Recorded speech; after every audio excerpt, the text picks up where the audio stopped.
తెలంగాణ రాష్ట్రం నుంచి గత ప్రభుత్వం ఉన్నటువంటి కేసీఆర్ గారు రాష్ట్రాన్ని సాధించుకున్నారు, నిరుద్యోగులకు అన్యాయం చేశారని చెప్పేసి కూడా ఆయనను గద్దె దింపి కూర్చోబెట్టడం జరిగింది. కాంగ్రెస్ ప్రభుత్వం వచ్చి రేవంత్ రెడ్డి గారు ముఖ్యమంత్రి అయిన తర్వాత 2.5 సంవత్సరాల కాలంలో నిరుద్యోగులకు నోటిఫికేషన్స్ విషయం కావచ్చు, జాబుల నోటిఫికేషన్స్ కావచ్చు, అలాగే ఫీజు రీయింబర్స్మెంట్ కావచ్చు. దీనికి సంబంధించి కూడా ఈరోజు ఓయూలో ప్రెస్ మీట్ పెట్టడం జరిగింది. దీనికి సంబంధించి మాట్లాడడానికి ప్రజ్ఞ గారు మనతో పాటు ఉన్నారు. ఏంటి అసలు ప్రభుత్వ స్కూళ్ళు ఎక్కువగా మూతపడుతున్నాయి, ప్రైవేటీకరణకే ఎక్కువ ప్రాధాన్యత ఇస్తున్నారని చెప్పేసి కూడా మీరు చెప్పడం జరుగుతుంది. అంటే ప్రధానంగా మీరు ఏం చెప్పదలుచుకున్నారు? అసలు నేనేం చెప్పాలనుకున్నానంటే అసలు చెప్పాలనుకోవడం సెకండరీ అని నేను ఈరోజు క్వశ్చన్ చేస్తున్నాను. ఏంటంటే మీరు ఏ అధికారంతో 22,000 స్కూళ్ళని బంద్ చేస్తున్నారు? ఏ అధికారంతో బంద్ చేసి 4,000 స్కూళ్ళనే రన్ చేస్తాను అంటే వేరే స్టూడెంట్స్ అందరు ఎక్కడికి వెళ్ళాలి? అందరూ ఈ మధ్య నేను చూసుకుంటే చాలామంది government schools, government colleges prefer చేస్తున్నారు. ఎందుకంటే అక్కడ కూడా బాగానే ఉంది, ఎడ్యుకేషన్ క్వాలిటీ బాగుంది అనే చాలామంది అక్కడికి వెళ్తున్నారు కదా. మరి ఇప్పుడు అవన్నీ మీరు మూసేస్తే ఎక్కడికి వెళ్ళాలి మేమందరం? అంటే ఇప్పుడు ఏదైతే ఉందో గత ప్రభుత్వంలో ఉన్నటువంటి నిరుద్యోగులకు ఇచ్చినటువంటి జాబ్ నోటిఫికేషన్స్ కావచ్చు, వాటి విషయంలో ప్రభుత్వం ఏర్పడిన తర్వాత పొన్నం ప్రభాకర్ కావచ్చు, పొంగులేటి శ్రీనివాసరెడ్డి గారు కావచ్చు, బట్టి విక్రమార్క కావచ్చు, ఒక్కొక్క మంత్రి ఒక్కొక్క తీరుగా చెప్తూ ఉన్నారు. గతంలో కూడా ఒక 20,000 ఉద్యోగాలు ఇచ్చినాం, మా ప్రభుత్వం ఏర్పడ ఒక 80,000 ఇచ్చినాం అన్నారు. అంటే ఒక క్లారిటీ అనేది నిరుద్యోగులకి ఇవ్వలేదు, రాష్ట్ర ప్రజలకు కూడా ఇవ్వలేదు. అంటే నిజంగా 80,000 ఉద్యోగాలు వాళ్ళు చెప్పినట్టుగా వచ్చినాయి. అసలు మీరు ఎందుకు ధర్నాలు చేయాల్సి వస్తుంది కొన్ని సందర్భాల్లో? మీరు చెప్పినట్టు ఇప్పుడు పొన్నం ప్రభాకర్ గారు ఒకటి చెప్పారన్నారు, బట్టి విక్రమార్క వాళ్ళకి క్లారిటీ లేనప్పుడు మాకేం క్లారిటీ వస్తుందండి? మేము ఆర్డినరీ పీపుల్ కదా. వాళ్ళంటే మంత్రులు, వాళ్ళకి అన్ని రైట్స్ ఉంటాయి, వాళ్ళకి అన్ని లీగల్ రైట్స్ ఉంటాయి అంటారు కదా. వాళ్ళు అక్కడ కూర్చొని మాట్లాడినప్పుడు మళ్ళీ వాళ్ళకే క్లారిటీ లేనప్పుడు మాకేం క్లారిటీ వస్తుంది? మేము నార్మల్ జనాలం కదా, మేము కామన్ పీపుల్, మాకేం తెలుస్తుంది? మాకు న్యూస్లో ఏమిస్తే మేము అవును అదేమో నిజమేమో అని అనుకుంటాము. వాళ్ళకి క్లారిటీ లేనప్పుడు నేను ఏమని క్వశ్చన్ చేస్తాను వాళ్ళని? అంటే ఇప్పుడు ఏదైతే శ్రీ చైతన్య నారాయణలో చదువుకున్న స్టూడెంట్స్ కావచ్చు, ఇంటర్మీడియట్ అయినా స్కూలింగ్ చేసే వాళ్ళైనా సరే, వాళ్ళ మీద విద్యా విషయంలో, స్టడీ విషయంలో ఒత్తిడి కావచ్చు, ఫీజుల విషయంలో ఒత్తిడి కావచ్చు, ఏదో రకంగా ఆత్మహత్యకు పాల్పడిన సంఘటనలు ఎన్నో వస్తూ ఉన్నాం.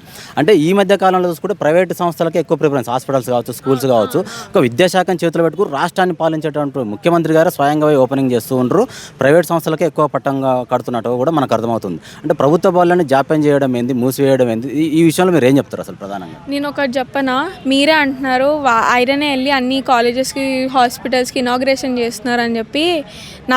నా పర్సనల్ ఒపీనియన్ ఏంటంటే, కాలేజీల్లో వాటిలో పిల్లలు సూసైడ్ చేసుకుంటున్నారు కదా, వాళ్ళకి ఈ హాస్పిటల్కి పంపించమని చెప్పి అందుకే ఇనాగ్రేషన్ చేస్తున్నారేమో అనిపిస్తుంది.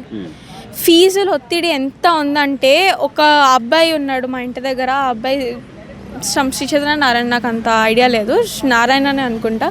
ఆ అబ్బాయి ఒక నెల రోజులు ఫీజు కట్టలేదు. మా ఇంట్లో కష్టం ఉంది, నేను నెక్స్ట్ మంత్ కడతాను మేడం అంటే వాడిని క్లాస్లకు రానియలేదు. బయట నుంచో పెడితే ఆ అబ్బాయి సూసైడ్ చేసుకున్నాడు, కాలేజ్ వాష్రూమ్లో సూసైడ్ చేసుకున్నాడు. మీరు రీసెంట్గా చూసుకుంటే ఒక గట్కేశ్వర్ నారాయణ కాలేజ్లో ఒక అమ్మాయి సూసైడ్ చేసుకుంది. ఏంటి మరి ఇవన్నీ? మళ్ళా ఇప్పుడు మీరు రేవంత్ రెడ్డి వచ్చి రైజింగ్ తెలంగాణ అన్నారు కదా, ఏం కనిపిస్తుంది? పిల్లల ఆత్మహత్యలు మీకు రైజింగ్ ఉందా?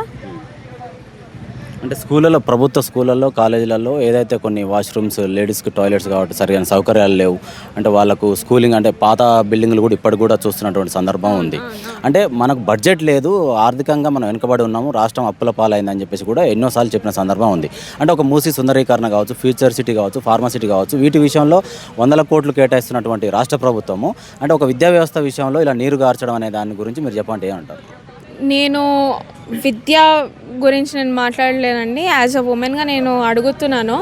మేము ర్యాలీకి వెళ్ళినప్పుడు కూడా మాకు ప్రాపర్గా, ఇప్పుడు అబ్బాయిల కంటే ఛాన్స్ ఉంటుంది కానీ అమ్మాయిలకు ఉందా? అట్లా ఉండదు. అసలు అమ్మాయిలకు సేఫ్టీయే లేదు. అమ్మాయిలకు సేఫ్టీయే లేనప్పుడు మీరు మూసీని క్లీన్ చేసి కూడా వేస్తే, హైదరాబాద్ని డెవలప్ చేసి కూడా వేస్తే, ఒక ఆడపిల్లకి మీరు సేఫ్టీ ఇవ్వకపోతే మీరు తెలంగాణని రైజింగ్ స్టార్ లెక్క చేసి కూడా వేస్టే కదా. అంటే ప్రతి మహిళను కూడా కోటీశ్వరాలను చేస్తారు రాష్ట్రంలో అని చెప్పిన సందర్భం కూడా ఉంది. అంటే దీన్ని బట్టి చూస్తే ఈ 30 నెలల పాలనను బట్టి చూస్తే మీకు నిజంగా ప్రతి ఇంట్లో ప్రతి మహిళ కోటీశ్వరాలు అయ్యిందని ఎక్కడ కనిపిస్తుందండి? ఎక్కడ? సరే, ఆ మహిళ గురించి ఎందుకండి? మహిళ అవ్వాలంటే అమ్మాయి నుంచే కదా. నేను అమ్మాయిని, నేను విద్యార్థిని, ఫస్ట్ మమ్మల్ని కదా కోటీశ్వరులను చేయాలి. ఏవి మా స్కాలర్షిప్లు ఏవి? మేము బయట అప్పులు చేసుకొచ్చి కట్టుకుంటున్నాం కదా మా కాలేజ్ ఫీజులు.